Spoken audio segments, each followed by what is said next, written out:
Boa noite a todas, a todos. Sejam bem-vindos à minha página. E no bate-papo dessa semana, a gente vai falar sobre um tema importantíssimo, que a gente fala muito pouco, mas que é muito importante a gente estar dialogando. E para falar de intolerância religiosa, a gente tem aqui hoje duas lideranças, duas pessoas que são feras, que eu admiro, conheço, para a gente poder conversar e bater esse papo hoje, que é o Flávio Pinho e o Ramon Velasquez.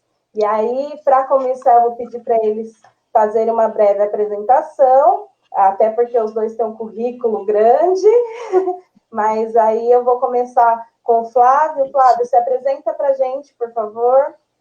Boa noite a todos e a todas.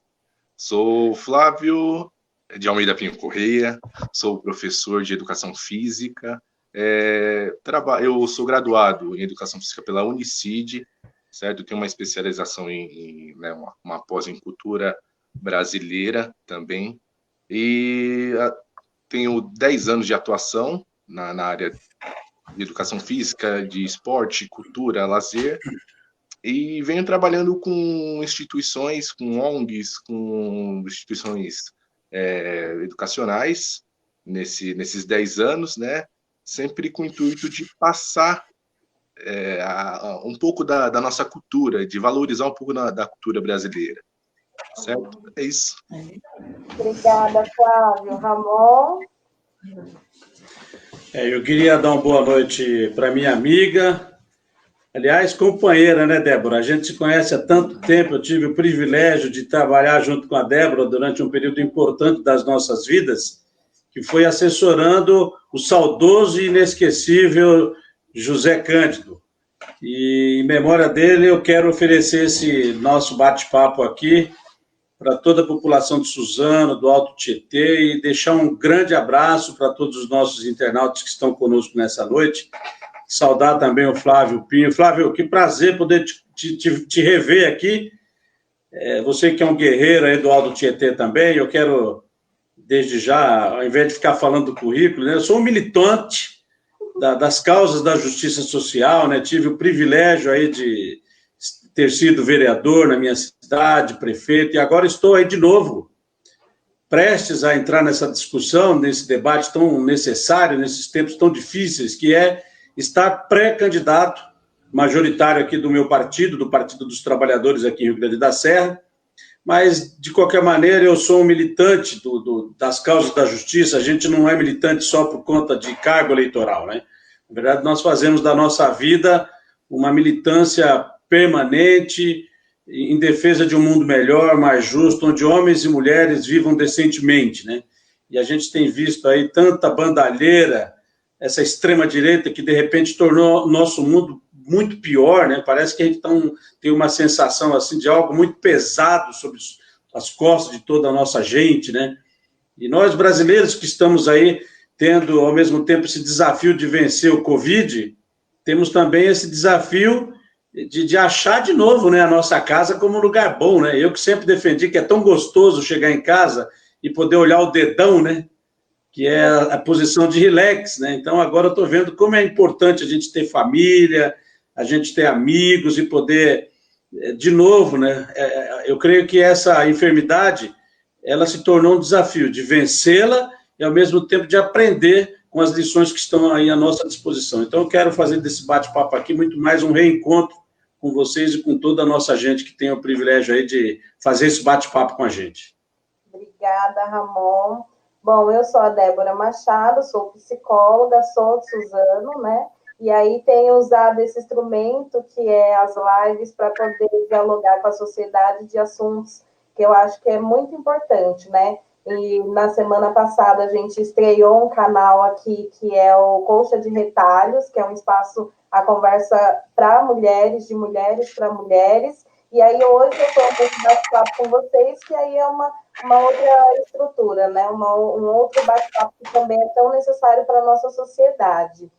E aí, para começar, eu queria dizer o seguinte, para quem está nos assistindo, quando eu pensei da gente conversar em intolerância religiosa, a minha intenção era que a gente pudesse trazer pessoas de todas as religiões, né? Porque todas merecem ser ouvidas e todas têm os seus desafios, né? mas a gente não comportaria. Então, eu pensei, e através das minhas relações, a gente trouxe o Flávio, que é um bandista, e o Ramon, que é evangélico. E aí a gente vai estar fazendo essa conversa, e aí eu espero que vocês que estejam nos acompanhando compartilhem, participem, mandem seus comentários, nos ajude a formular esse debate, a construir essa conversa, e podem mandar perguntas, podem mandar comentários. O Ramon caiu, mas aí ele já volta, né? Aí ele entrando, a gente já parte para ele. Mas então vamos começar com você, Flávio. Vamos lá para a nossa primeira pergunta. As religiões de matriz africana no Brasil sofrem mais preconceito do que as demais. Por que isso acontece? Bom, vamos lá, né? Vamos começar falando do Brasil, né? A gente viveu mais de 350 anos de escravidão, certo? Assim, de negros que foram escravizados aqui. E aí você vê né, essa situação em que ela se tornou, né? A população do Brasil, a maioria foi de negros, certo? Só que aí você vê assim, você vê o fator, né? Eu acredito que houve sim, né? E há o racismo religioso também, né? E chega a ser histórico, porque naquele tempo você vê que vamos dizer, a ideologia, né, a supremacia era europeia, né, assim, o que era sempre aceito, no caso, a religiosidade é a cristã, então era aceito, aquilo que era aceito naquela época, certo? E aí tudo que vinha do negro escravizado era inferiorizado e marginalizado, tudo que veio dele, certo? Então, houve essa superioridade, né, essa ideologia, essa eugenia, certo? E aí o negro, ele começou o racismo religioso, ele começou daí, né? A gente pode até voltar mais a tempo, né, e falar de intolerância religiosa, a gente pode falar que desde a época que o Brasil foi ocupado, certo? Não descoberto, né? Se for ver bem, porque assim, a intolerância religiosa veio porque os cristãos vieram para cá e queriam catequizar os índios que já tinham sua religiosidade. Então, né, é uma história, não é uma história, é um fato, né, que é histórico, certo? E aí quando a gente volta e fala da intolerância do racismo religioso, certo? E permeia tanto só na religiosidade do negro quanto na cultura, né, o candomblé, a umbanda foi marginalizada, o samba, devido né, que veio da cultura, foi marginalizado, o funk marginalizado, a capoeira foi marginalizada. Então você vê que esses acontecimentos, né, seguido da escravidão, trouxe o quê? A Umbanda é uma religião de resistência, certo? E que até hoje perpetua essa resistência junto com a Umbanda e outras religiões também, podemos dizer, certo? Entendi. Eu fui estudar um pouquinho, né, e buscar dados, e eu vi em algumas pesquisas, até coloquei um pouquinho com o Flávio durante sobre esse assunto, e aí saiu um estudo, né, agora em janeiro de 2020, sobre 2019, e o aumento, né, de denúncias e de intolerância religiosa contra as religiões de matriz africana, né? E aí a gente teve vários episódios que permearam aí as redes sociais. Agora, com a questão da tecnologia, as coisas elas chegam mais rápido, né? A gente não pode dizer que não existia, mas é que hoje está sendo filmado, de fato, né? As coisas estão sendo jogadas nas redes. E aí, vários episódios, e esse aumento das denúncias e dos casos, né, de intolerância religiosa, isso é uma coisa que me preocupa bastante, né? Porque a gente vê, e é justamente o que você falou, né, Flávio, sobre estar atrelado ao racismo, né? Porque é uma coisa que está ali junto, né? Não tem como dizer que uma coisa não está atrelada na outra, né? E aí, você quer fazer algum comentário, Ramon? Eu tive um pequeno problema aqui que eu fiquei fora do ar, né? Então eu vi muito rapidamente a parte final da fala do Flávio, mas eu quero concordar, principalmente com essa questão da eugenia, que na verdade nós vivemos uma eugenia permanente, que é fruto também da luta de classes, né? E enquanto evangélico, progressista, né, uma pessoa que está o tempo todo na luta, membro, inclusive, de um partido, eu, na verdade, me faço um soldado para a gente mudar essa situação. Em primeiro lugar, eu quero lembrar do Mestre e do meu Senhor, que é Cristo, né, que ele resume tudo em duas questões. Primeiro, amar a Deus sobre todas as coisas. E segundo, que está ali coladinho, que é amar o seu semelhante, o teu próximo como a ti mesmo. E em cima desses dois mandamentos, a gente vai fazer toda uma vida, uma coexistência, não somente entre brasileiros, né? Entre iguais em termos de nação, mas também entre cidadãos do mundo todo, entre homens e mulheres, defendendo crianças, idosos, as etnias. E nós, nesse momento que vivemos de uma maneira muito grave, essa luta de classes, que se a elite, claro, não vai permitir que a gente use isso, mas o que nós vivemos no Brasil hoje, essa intolerância, e eu sempre digo que a intolerância religiosa, ela é mãe e filha de todas as outras intolerâncias, de todos os preconceitos. E o racismo precisa ser quebrado. Eu sempre digo, e eu fiz questão hoje de ficar de ponte para lembrar dos meus ancestrais. Eu sou filho de paraguaios, portanto, eu sou neto de espanhóis e filho de guaranis, de paraguaios. E no século XIX, nós tivemos uma grande guerra aqui no nosso continente, onde 3 nações se uniram, a mando do imperialismo britânico, para destruir um povo. Praticamente 2/3 do povo paraguaio foi dizimado, os homens, praticamente 90% foram mortos, as crianças, teve um momento, inclusive, muito delicado daquela guerra, que foi no dia 16 de agosto de 1865, onde as crianças se organizaram ali numa trincheira para defender a continuidade da vida de Solano Lopes, que era, naquela oportunidade, o grande líder do povo paraguaio. E, naquela oportunidade, eles, durante a noite inteira, seguraram o exército brasileiro, e, naquela oportunidade, o racismo eugênico já estava ali, porque os negros estavam defendendo o Brasil, muito embora eles não tinham compreensão da guerra, mas eles foram colocados na frente do campo de batalha, da luta, da guerra, em defesa da sua liberdade, que lhes foi prometido a liberdade enquanto escravos. Então, vocês imaginam o poço de sangue que se transformou, aquela barbárie que se transformou num grande genocídio sul-americano. E no dia seguinte, ao dia 16, já no dia 17, todas as crianças tinham sido dizimadas pelo Conde Deu, e se transformou a partir daquele dia, o povo paraguaio comemora o Dia das Crianças no dia 16 de agosto. E por que eu faço referência a isso? Porque nós vivemos praticamente as mesmas circunstâncias hoje no Brasil e praticamente em todo o mundo, que as desigualdades econômicas, fruto desse capitalismo selvagem, cada vez mais aprofundam as valas da desigualdade. E aqui no Brasil, essa intolerância, que é muito mais do que religiosa, infelizmente, muitos dos meus irmãos, que infelizmente por fruto de toda essa situação, vivem numa situação de alienação e, consequentemente, a intolerância religiosa vai sobre, em primeiro lugar, contra as religiões afrodescendentes, de matriz africana, porque o racismo continua.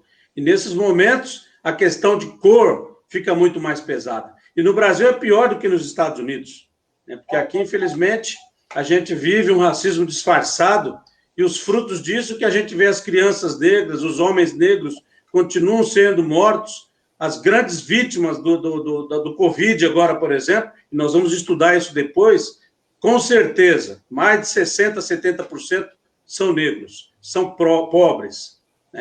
Então, nós precisamos combater isso. E de que maneira que a gente combate essa intolerância religiosa? Eu costumo dizer que é a partir do meu metro quadrado, respeitando os meus semelhantes e fazendo a diferença na vida dessas pessoas. Não importa se os meus irmãos são alienados, eu não sou alienado. Então eu vou erguer a minha voz de forma profética, como um baluarte em defesa da vida. Defender o George, a morte do George lá nos Estados Unidos não pode ter sido em vão, como a morte dos negros aqui no Brasil não pode ser em vão. Então, nós precisamos, mais do que discutir o tema da intolerância religiosa, é discutir o capitalismo. Que modelo de sociedade que nós queremos? Eu quero voltar a falar de socialismo, eu quero voltar a falar de esperança, e como cristão, Cristo não se importou ser Deus, se esvaziou, assumiu a figura de criança, nasceu de uma mulher, viveu como pobre, e a sua missão foi resgatar a humanidade para Deus novamente, fazer a ligação com Deus. E é em torno desse mistério, né, que se faz vivo, que se faz necessário pregar isso, né, que eu quero aqui declarar para todos os meus irmãos e irmãs de todas as religiões que eu os amo. E não é um amor romântico, é um amor de luta, é um amor de compromisso, é um amor que faz a diferença, que defende a igualdade em todas as suas situações e circunstâncias. Que bom, Ramon, essa sua fala é muito importante, porque a gente tem visto, e aí agora a gente está falando exclusivamente das religiões de matriz africana, e é uma religião que sofre muito preconceito por meio dos evangélicos, né? Eu percebo, tenho visto, e a maioria das denúncias, como as reportagens que a gente viu hoje, são de evangélicos que atacam as pessoas de religiões de matriz africana de uma forma que vai totalmente contrário a essa sua fala. E eu acho que quando a gente propõe aqui de discutir essa questão da religião, da intolerância religiosa, é justamente para trazer esse olhar, né? O olhar de que eu escolhi ter uma religião e eu quero que respeitem a minha escolha. Da mesma forma, eu tenho que me colocar e respeitar a escolha do outro, né? É o espaço do outro, é a vida do outro. Por que eu tenho que interferir na vida do outro? Por que eu tenho que criticar? Eu posso não concordar, mas o que me impede de respeitar, né? O que me impede de dialogar, de conversar com aquela pessoa? E isso é muito complicado, né? A gente tem aqui um depoimento já da Alessandra, que ela fala o seguinte: essa semana eu sofri uma intolerância religiosa por uma pessoa evangélica. Importante esse irmão lutar para que essa questão seja pessoal e não uma bandeira evangélica, porque o grande índice mostra a bancada evangélica que é a que mais fomenta isso. E aí, usando esse comentário dela, eu já quero entrar na próxima questão, que é justamente sobre isso, né? Para o Ramon, especificadamente, mas a gente pode, obviamente, conversar sobre isso, e que tem a ver com esse comentário dela, né? O Brasil, ele é um estado laico, né? E aí, por que você acha que o cristianismo tem se preocupado em ocupar os espaços de poder? A gente sabe que a bancada evangélica é uma bancada que cresceu muito. E por que tem esse teor de não o olhar para as políticas públicas, mas o olhar de nós somos evangélicos e temos que estar nos espaços em nome de Deus? Olha, a gente não pode perder a oportunidade aqui de bater nessa tecla, Débora e Flávio, e todos os internautas que nos assistem. Nós vivemos o fenômeno da luta de classes permanentemente. E o cristianismo, infelizmente, e aqui no Brasil está muito visível, ele é fenômeno também dessa luta de classes. Não existem 3, 4 classes, existem 2 classes. A classe dominante, que deve ser 1, 2% da sociedade, e 99, 98% de dominados. Nós 4 que estamos aqui nessa conversa, nós 3, eu já estou colocando os internautas também, somos todos da classe dominada. Portanto, os meios de produção continuam na mão de meia dúzia de pessoas. E ao longo da história, essa meia dúzia de pessoas foi usando das várias ideologias, e a religião sempre foi um instrumento, e o Marx decifrou isso, né? Ele conseguiu deixar isso muito claro para a gente.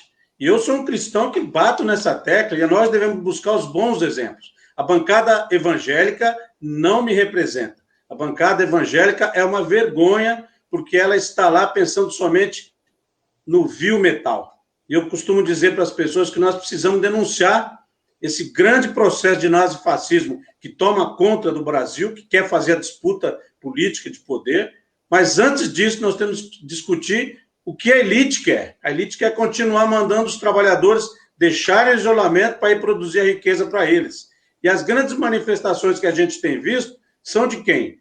Das pessoas que vão nos seus carros blindados de portas fechadas, pedindo através das buzinas para que a classe trabalhadora vá trabalhar e continuar produzindo a riqueza. E a bancada evangélica no Brasil, infelizmente, ela não é uma bancada que serve a Cristo. Porque o Cristo que me convocou para mudar a sociedade é um Cristo que se fez pobre, que andou com prostitutas, que andou com os trabalhadores. Eu quero lembrar aqui que quando os romanos questionaram Cristo ali sobre os impostos, ele foi muito claro. Ele pediu para Pedro ir buscar o quê? Um peixe, tirar do peixe uma moeda de prata. Ali tem dois ensinos fundamentais que nós precisamos fazer essa conversa também. Era muito mais fácil para Jesus, que tinha todo o poder, fazer um abracadabra, aparecer uma moeda de prata e entregar para quem de direito. Ele pediu para o pescador, que era Pedro, que seria depois um grande pescador de almas, buscar o peixe, que é o fruto do seu trabalho, e do peixe tirar a moeda de prata e pagar os impostos. O que isso tem a ver com o que a gente vive? É exatamente isso. Nós precisamos lembrar do Cristo que tem compromisso com a igualdade, que pediu para que nós levantássemos e lutássemos com a nossa voz, com a nossa prática de vida, por um mundo igual, por um mundo onde homens e mulheres vivam igualmente. E o que a gente vê hoje? Uma bancada evangélica que se compromete com mudanças de lei para acabar com o direito dos trabalhadores. E eu costumo dizer, e vou falar aqui claramente para todo mundo ouvir o que o Ramon Velasco está dizendo. A bancada evangélica é uma bancada de vendilhões da fé e vendilhões do templo. Eles não representam Cristo na terra. E eu vou dizer aqui, tem vários líderes aí que a gente precisa dizer o nome deles, que hoje detêm canais de televisão, que detêm rádio, que detêm jornais, e que fazem da fé do nosso povo sofrido o seu modus operandi para ganhar dinheiro, ficar rico, e a classe trabalhadora precisa despertar. Então, o Cristo que eu venho falar aqui para você, para o Pim, para todos os meus irmãos e irmãs que nos acompanham, Débora, é um Cristo que ergue a voz a favor dos pobres, das viúvas, dos órfãos, das pessoas que carecem de justiça. E eu me faço aqui solidário para lembrar do que está acontecendo nos Estados Unidos. Nós não podemos permitir que a morte do George Floyd, assim como os negros do Brasil, fique em vão. Assim como os indígenas. Hoje nós temos um governo no Brasil que, além de massacrar os trabalhadores, tem o ministro da Educação, que é um analfabeto, ignorante. Nós temos uma mulher que defende direitos humanos, que é absolutamente machista, né? Nós temos um ministro da Economia que defende o direito de quem? Da elite dominante. Então está na hora de nós acordarmos e a gente fazer a luta no chão da fábrica, a luta nas ruas, conversar de novo com os trabalhadores, porque nós que defendemos uma outra sociedade, perdemos muito tempo também nesses últimos anos fazendo lutas menores, quando a nossa luta maior e mais objetiva é a luta de classe. Nós precisamos defender a mudança da sociedade e os trabalhadores terem direito a uma vida com justiça, com igualdade. E aí, meu amigo e minha amiga, Jesus está do nosso lado, respeitando todas as diferenças. Eu costumo dizer sempre o que eu aprendi com outros líderes. Deus é Deus antes de qualquer religião. Ele não veio pregar aqui cristianismo, ele veio trazer para nós o caminho de volta. Jesus é a ponte com o Pai, né? Então é isso que a gente tem que produzir. Agora, isso não é romântico, isso é compromisso de causa, isso é comprometimento com uma nova sociedade. É isso que eu defendo e é por isso que eu sou militante, né? Para fazer justiça e defender os oprimidos. Eu acredito muito nisso que você falou, porque esse é o Deus que eu acredito também. É esse Deus que eu defendo, não o Deus torturador, o Deus que quer que a gente seja milionário, né? Mas, Flávio, você quer fazer um comentário sobre isso? Não, é que assim, a gente tem que falar um pouco aí do Brasil ser um Estado laico, né? E aí a gente tem que falar um pouco de educação. Eu participei há uns 2 anos atrás, eu fui coordenador de um projeto, né, voltado à cultura, uma instituição aqui de Ferraz, 3 meses. E aí você olha no currículo, né, das escolas, da educação, que tem que ter a parte de você falar um pouco, de você passar um pouco da cultura africana, né, dos nossos antepassados. A maioria da população brasileira, os antepassados vieram da África. Então, você vê que tá no currículo, certo? E para trabalhar, para mostrar que o Brasil ele é Estado laico, de você mostrar todas as religiões e não, sabe, inferiorizar, sabe, mostrar quem é a melhor, que não tem religião melhor, certo? São maneiras diferentes de você cultuar Deus, certo? E assim, e aí você mostra para a criança e para o adolescente o respeito ao próximo, certo? E aí ele vai entender o que é ele estar em um Estado laico, ele viver num país, né, laico, certo? É isso. Então, assim, vai ter uma bancada evangélica lá, ótimo, maravilha. Então, tem uma bancada junta com o público da Umbanda, do Candomblé, sim, também, para discutir em prol do Brasil, do budismo, sabe, de todas, porque eu acho que a diferença, ela traz ela traz discussões e soluções melhores, se todos compreenderem. É claro que é difícil, mas é o jeito, é o desafio, né? Dialogando com isso que você fala, Débora, eu só queria fazer uma questão. Peraí, só queria dizer também que essa forma, essa metodologia utilizada de colocar o crucifixo, de colocar essa coisa de Cristo, né? Isso, na verdade, é uma forma de dominação também, que não tem nada a ver com o cristianismo. Isso aí, inclusive, se a gente voltar na Idade Média, as cruzadas eram o quê? Para manter o poder do capital naquela oportunidade contra todos os outros povos. E nós temos que recorrer à história o tempo todo para a gente entender onde nós estamos e onde nós queremos chegar, né? É isso aí, Flávio.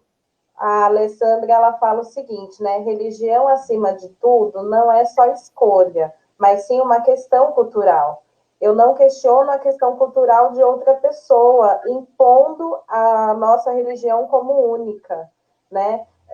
Essa questão também de querer ter só uma religião ou ter só uma... É muito louco isso, né? Querer que todos nós... achar que todos nós temos que ser iguais, né? Que todos nós temos que estar no mesmo espaço. Isso, para mim, é muito, muito complicado. Mas eu acho que quando o Flávio fala dessa questão do Estado laico, e aí o Ramon complementou agora, eu acho que é muito importante, porque é justamente essa linha, né? Ou pode todas, ou não pode nenhuma, né? E aí, quando a gente impõe uma sobre as outras, isso é muito ruim. Esse é o caminho que a gente não deve seguir, né?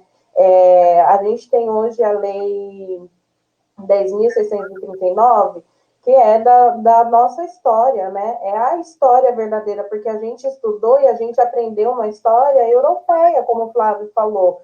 E aí é uma história que vai totalmente na contramão daquilo que é a nossa história brasileira, que são dos escravos, né, da ocupação mesmo, né, do Brasil. E aí a gente tem toda essa construção que a gente precisa fazer para as pessoas conhecerem de fato a nossa história e não esse conto de fada, né, que o pessoal vende dos portugueses aqui no Brasil.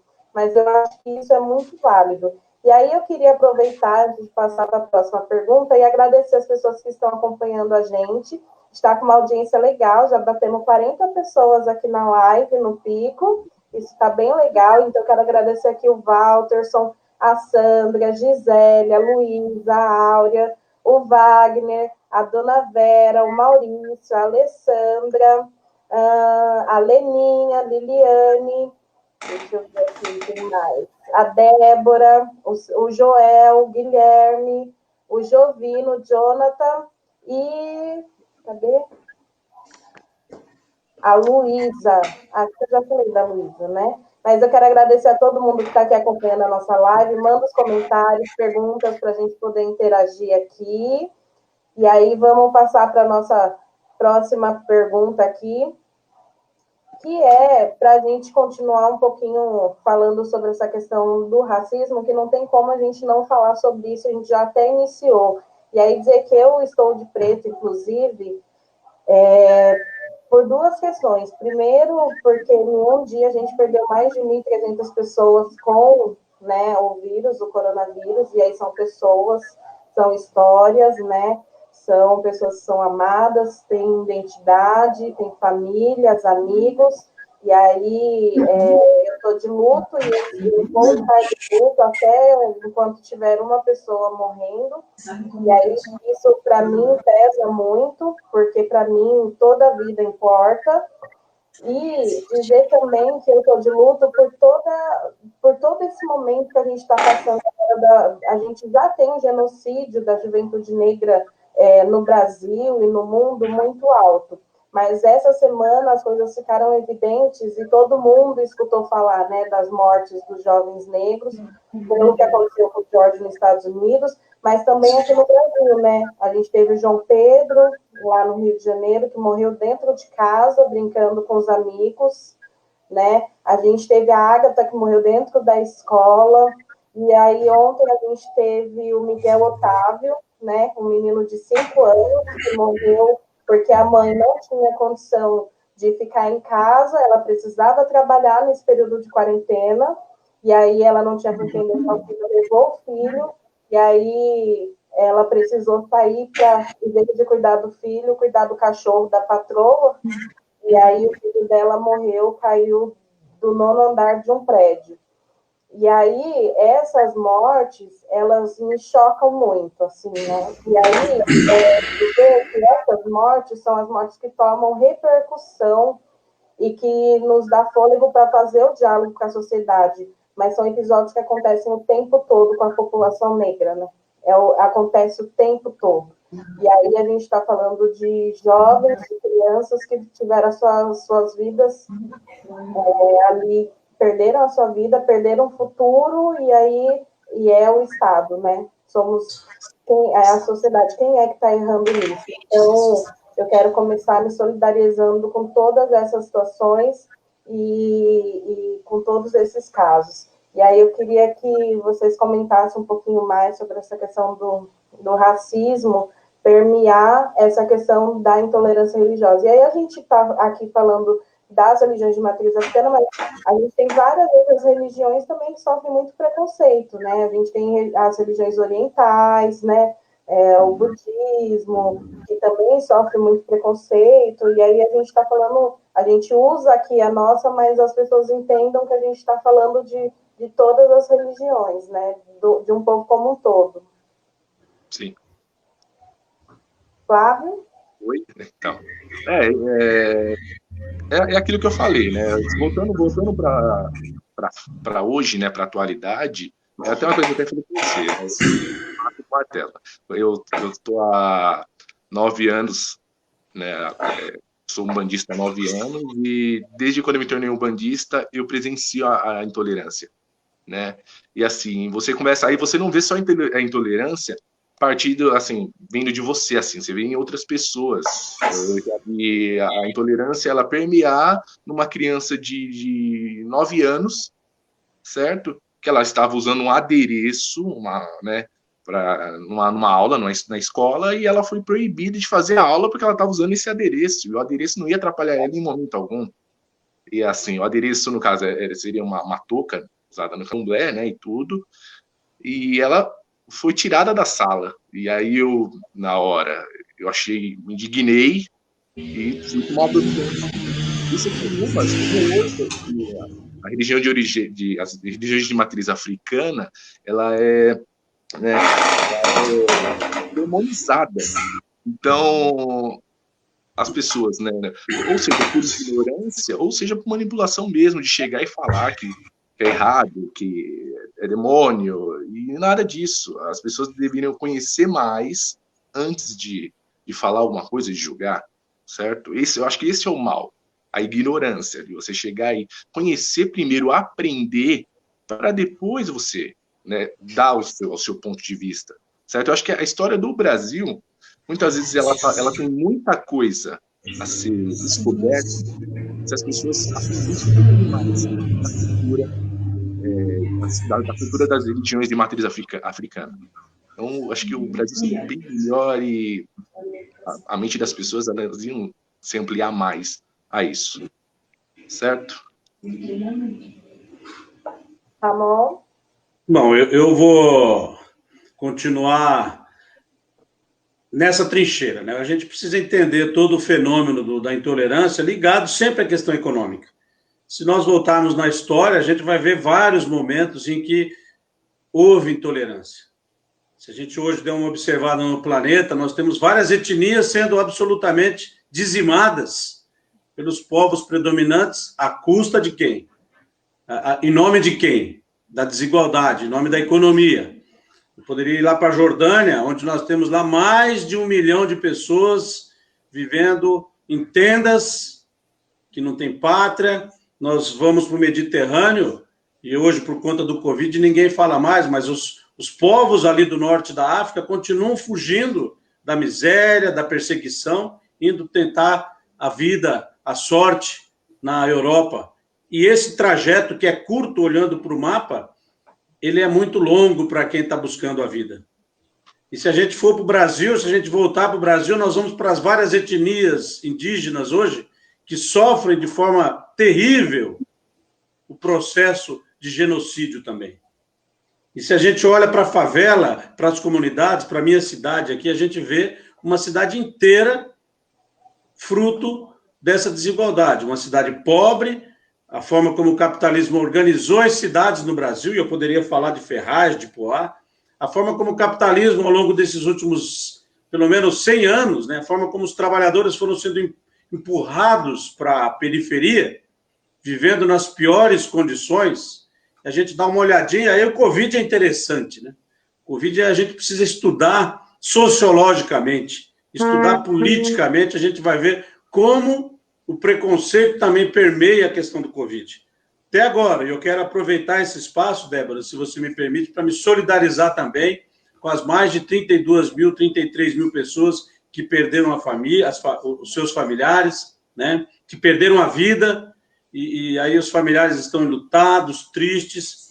E se nós formos ver o grosso dessa população que morreu, e o Fantástico tem sido muito legal, porque tem trazido os números que são frios, mostrando cara de pessoas, sendo interpretada por atores, né? Então, esse momento, ele também a gente precisa estudar. Os pobres estão morrendo de Covid. E não tem teste. Então, vocês imaginem o tamanho do contágio sobre os pobres brasileiros. E a gente está vendo aí a doença, a enfermidade invadindo o interior do Brasil, e a classe dominante, através de seus representantes mais diretos, que são os governadores, os prefeitos, que por mais que a gente tenha prefeitos progressistas, a pressão da economia, dos poderosos, é tão violenta que eles ficam perdidos nisso tudo. Sem falar dos esquemas de grana que deve estar correndo. A gente vê os respiradores, que até outro dia custavam 20 mil reais, nós estamos vendo respiradores custando 300 mil reais. Tudo isso está relacionado com a intolerância, que na verdade é fruto do que a gente está tentando falar aqui. O que é que está em jogo? É o capitalismo, é a luta de classes. Se nós voltarmos no tempo de Cristo, Jesus foi assassinado por quem? Pelos religiosos, os fariseus, os poderosos fariseus, que se mancomunaram com o poder central, que era representado na época por Pôncio Pilatos, que representava o poder econômico, e ele foi para a cruz. E de lá para cá a gente vem estudando e vai vendo hoje, esse fenômeno continua do mesmo jeito. Então, Flávio, Débora e internautas, nós precisamos acordar que nós, trabalhadores, 98% dos trabalhadores do povo brasileiro ou dos povos da terra, nós precisamos acordar, que nós precisamos voltar a falar o que nós queremos, que sociedade que nós queremos. Eu defendo uma sociedade diferente.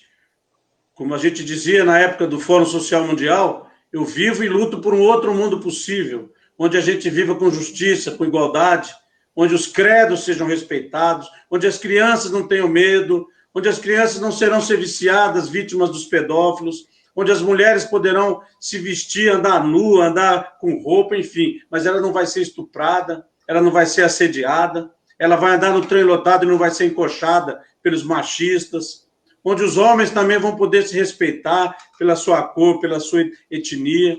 É isso que eu acredito, e nós só temos um jeito de fazer isso.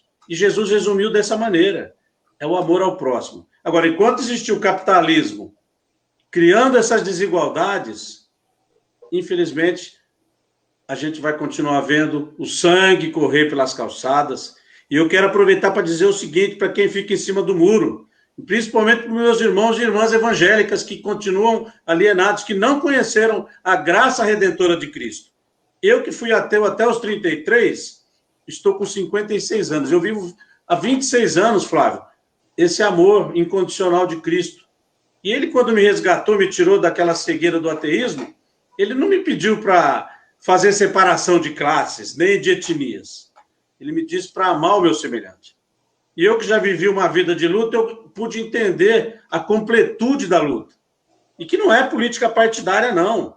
É uma luta de humanidade, é uma luta de mundos diferentes. O mundo que eu quero é um mundo onde você, Flávio, não vai ter problema, porque você que é negro sabe muito melhor que eu que os negros têm que ser melhor na escola o tempo todo, tem que ser melhor no trabalho o tempo todo, porque por mais que nós dois estejamos disputando ou trabalhando no mesmo setor, o teu salário vai ser menor que o meu. E eu, como branco, não posso permitir que isso continue acontecendo. E a intolerância religiosa, por isso que eu digo, ela é fruto, e provavelmente ela seja a mãe e filha de todas as outras questões que colocam em xeque a vida do ser humano. Eu vi há pouco ali a INC, que é uma cubana que vive aqui em Rio Grande do Sul, ela está participando, está acompanhando essa nossa live. Essa é uma outra questão, aproveitando a INC, nós tivemos aí bem pouco tempo um momento assim muito bom do ponto de vista econômico, onde o Brasil viveu quase que um apogeu, onde trabalhadores puderam ganhar mais, a gente teve Minha Casa Minha Vida, a gente teve uma série de programas como o ProUni e tantos outros aí que colocaram os pobres em referência. Os pobres tiveram uma condição de vida melhorada. E o que a elite brasileira fez? Eu, que na época trabalhava, inclusive trabalhei em Suzano, aí onde eu conheci a Débora, né, onde eu pude conhecer várias pessoas de luta, trabalhei com o prefeito Marcelo Cândido. Marcelo é um dos homens mais brilhantes que eu pude conhecer na vida. Um negro, jovem. Até hoje esse cara tem que provar que é melhor que pessoas brancas que não têm absoluto respeito pelo ser humano, pelo bem comum, que fizeram da prefeitura de Suzano só esquema de enriquecimento pessoal. O Marcelo veio, rompeu com tudo isso, e o tempo todo esse cara, por ser negro, ele teve que ficar provando até hoje que ele é melhor que os outros. E a história provou para nós todos, durante esse período de Lula, Dilma, que nós podíamos viver melhor no Brasil. E o que a gente via? Os ricos não gostavam de ver os pobres frequentando o mesmo shopping, viajando no mesmo avião, mesmo gastando nos seus restaurantes, nas suas lojas. Então, esse fenômeno da intolerância religiosa está intrinsecamente ligada a essa questão da luta de classes. E nós que somos 1%, já encerrando a minha fala, nós precisamos entender isso. A questão da intolerância religiosa está intrinsecamente ligada à questão da luta de classes. Enquanto nós não batemos nessa questão, hoje é intolerância religiosa, amanhã vai ser outro tipo de intolerância. Como a gente vê briga de torcida, briga de não sei o quê. Os trabalhadores precisam se unir e compreender que nós precisamos romper com esse grilhão chamado capitalismo. Não tem jeito. É verdade. Eu quero concordar um pouco com a sua fala e com a fala da Thay. A Thay, ela coloca aqui para a gente que a gente tem essa questão do capitalismo, mas tem muitas outras coisas, né, colocado para o negro e para a sociedade, como o machismo, o racismo, como você colocou. E aí eu quero concordar com você no sentido de que até nesse período de pandemia, a gente percebe que quem é mais atingido é o pobre. A gente tem isso muito claro aqui em São Paulo, né? No pico da doença, a gente vê que as periferias têm maior índice de mortes do que as regiões, né, de classe média alta. Aqui, quem morre são os pobres, né? Não tem jeito. E na grande maioria desses que morrem são negros, são o povo que mora nas comunidades que estão nas periferias, né? Então, a gente fala dessa construção também que está atrelada, não tem como a gente separar. E aí, A Débora... Débora, você me permite só fazer um comentário rápido, de 1 minuto? Claro. Eu sei que eu falo muito, né? E eu fico com tanta sede de passar essas coisas que estão no coração, estão aqui na boca, e eu preciso dizer isso. Eu vou lembrar aqui o pastor Ariovaldo Ramos, que é um negro, que preside hoje o grupo que defende o Estado Democrático de Direito, inclusive os Evangélicos pela Justiça, que é um grupo que a gente participa. O Ariovaldo diz o seguinte, e aí é bom que ele diga, se você puder, inclusive, convidá-lo para uma live dessa, seria fundamental, porque ele é negro, é um pastor, um dos homens mais preparados desse país, e que enfrenta tudo isso que eu estou dizendo aqui. E eles costumam dizer o seguinte, olha, no Brasil, a gente precisa aprofundar, será que é racismo ou é o escravagismo que continua predominando? A elite que dominava, que trouxe negros aqui para serem mão de obra escrava, que viviam 10, 15 anos sendo chicoteados, destruídos, e viviam até 20, 40 anos. Porque racismo é lá na Coreia, no Japão, onde o japonês não casa com coreano, não casa com chinês. Em vários outros países. Nos Estados Unidos, o racismo é muito mais evidente, porque lá os brancos que dominavam o poder preferiram não se misturar com os negros. Então, aí fica muito claro o fenômeno do racismo. Agora, aqui no Brasil, a gente vê que o que os capitalistas, na época da Idade Média, aqui no Brasil, fizeram?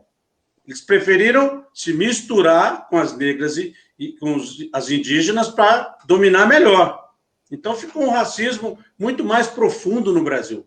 Esse escravagismo é predominante. Nós precisamos estudar esse fenômeno com mais afinco para a gente compreender melhor. Porque se a gente não tiver a compreensão mais precisa desses fenômenos, a nossa luta sempre vai ficar pelo caminho.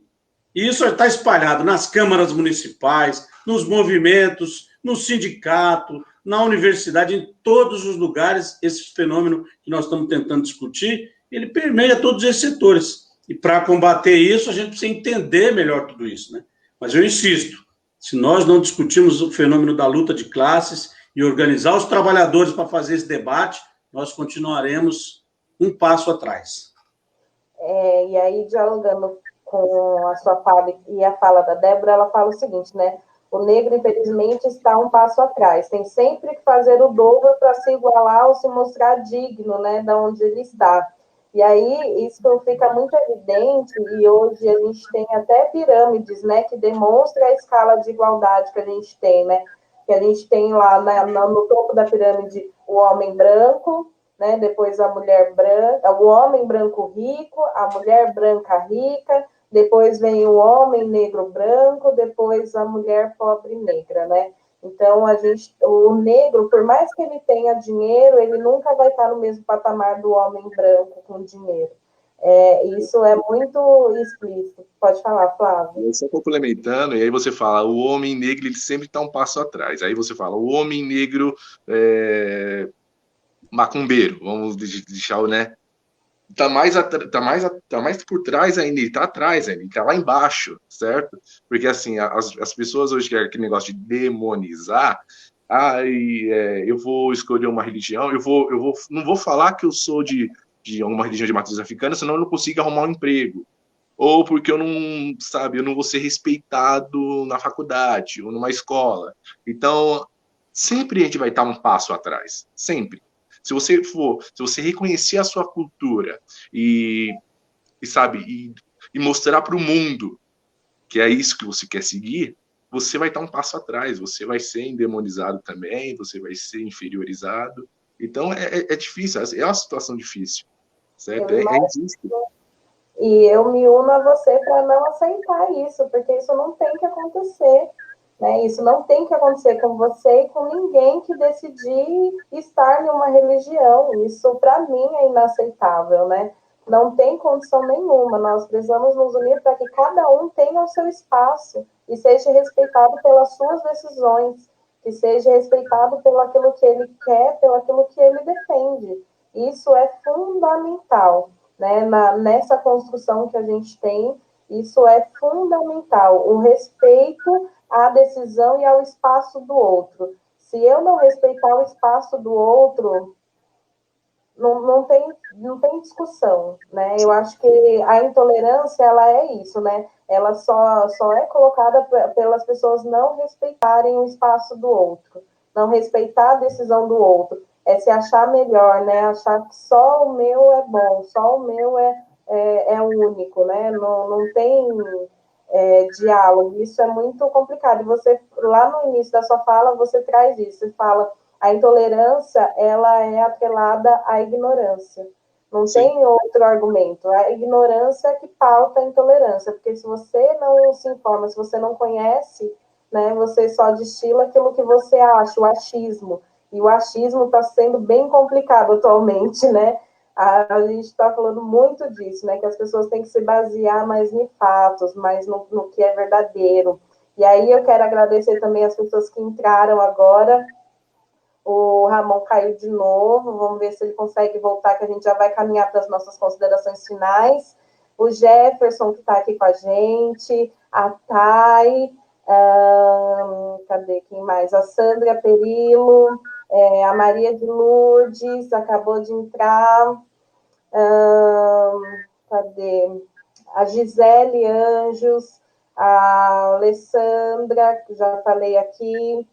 Então, assim, eu queria agradecer muito a todos vocês que estão participando aqui, construindo com a gente esse debate. Quanto mais a gente fala de um assunto, mais a gente quebra preconceitos, mais a gente rompe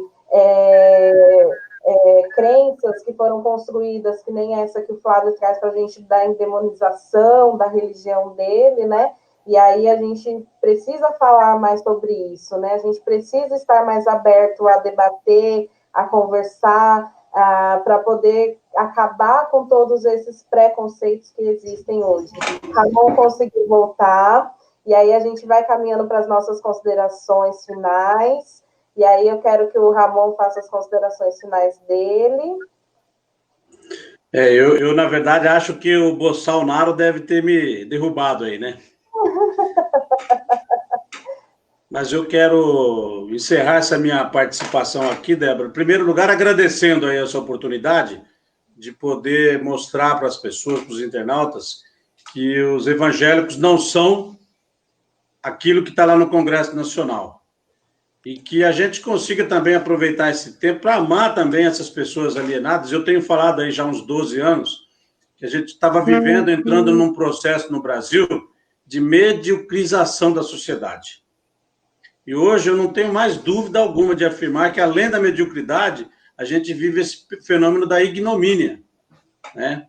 O povo acabou cansado por tudo aquilo que a elite da mídia foi produzindo, mostrando que uma parte da classe política era errada, e aí foram dando os pseudônimos, né, de petralhas, de não sei o quê, de mensalão, de petrolão, e acabou que a sociedade engoliu, e hoje, o que acabou acontecendo? A sociedade, ao invés de ir votar e decidir pelo melhor programa, pelo melhor quadro político, o que a sociedade fez?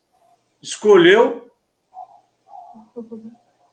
um asno, um sociopata, um psicopata, um cara doente, que mente, que faz o uso da máquina pública em defesa da sua família, que usa uma bancada para fazer esquema, que mentiu para a população o tempo todo, e agora está muito claro, né? A indicação, por exemplo, daquele sujeito, sem nenhum preconceito, mas é o que ele é, à frente da Fundação Palmares, é uma tremenda gozação, é um xiste com a sociedade brasileira que pensa.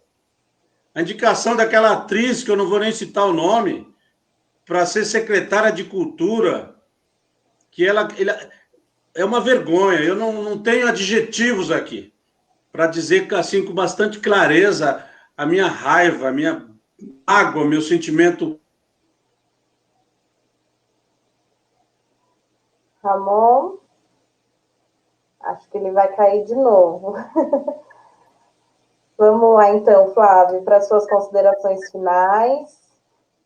Bom, eu quero agradecer e tudo que for possível de eu contribuir para a melhoria, né, do nosso Brasil, das pessoas. Eu tô aí. Acho que a Débora me conhece aí, né, há um bom tempo, trabalhei com ela, ela sabe, então eu agradeço a ela por esse espaço, certo? É a minha primeira vez aqui na live falando né, de intolerância religiosa, é um tema e um momento que eu amo. Eu adoro a Umbanda, adoro as religiões de matriz africana, adoro a diversidade cultural, não só que elas trazem, mas que outras, né? Eu sempre procuro aprender, e eu deixo o convite aí para quem quiser, entre em contato comigo, vamos bater um papo, trocar ideia, criar projetos, vamos dar conhecimento para essas pessoas aí que precisam, né? E vamos ampliar e mostrar para as pessoas realmente o quanto o nosso país ele é rico culturalmente, né? Então, agradeço, muito obrigado, certo? E é isso. Obrigada, Flávio. Quero agradecer o Ramon também por ter participado, por ter aceitado fazer esse bate-papo. Eu sei que a gente até falou um pouquinho antes, né? A gente começa a estudar, ver, a gente fica pesado, né? Porque é bastante informação, mas eu quero agradecer muito vocês por terem topado estar aqui. E aí, pedir para vocês depois entrarem lá na live, nos comentários, e responder as perguntas, responder os comentários, né? Para as pessoas que fizeram durante a live. É importante ter essa interação com as pessoas que acompanharam. E agradecer todo mundo que esteve aqui com a gente nessa live dessa semana. E dizer que semana que vem tem live do Coxa de Retalhos. Nos acompanhe. Quero agradecer ao pessoal lá do Aconchego, nossos amigos estão em peso aqui também, hein, Flávio? Pessoal muito bacana. Quero agradecer todo mundo aqui que esteve com a gente, que interagiu, e vamos falar mais sobre isso, né? Vamos continuar conversando. E aí, com vários outros temas, vários outros espaços. Boa sorte para vocês na jornada. Ramon, lá em Rio Grande da Serra. Espero que dê certo, porque a gente precisa de pessoas que pensem mesmo nesse projeto de igualdade social, de respeito, né? Uma sociedade mais igualitária. Então, muito obrigada, gente. Boa noite, beijos, obrigada. Tchau. Obrigado, Débora. Obrigado, Flávio. Um abração. Obrigado, hein? Tchau, tchau.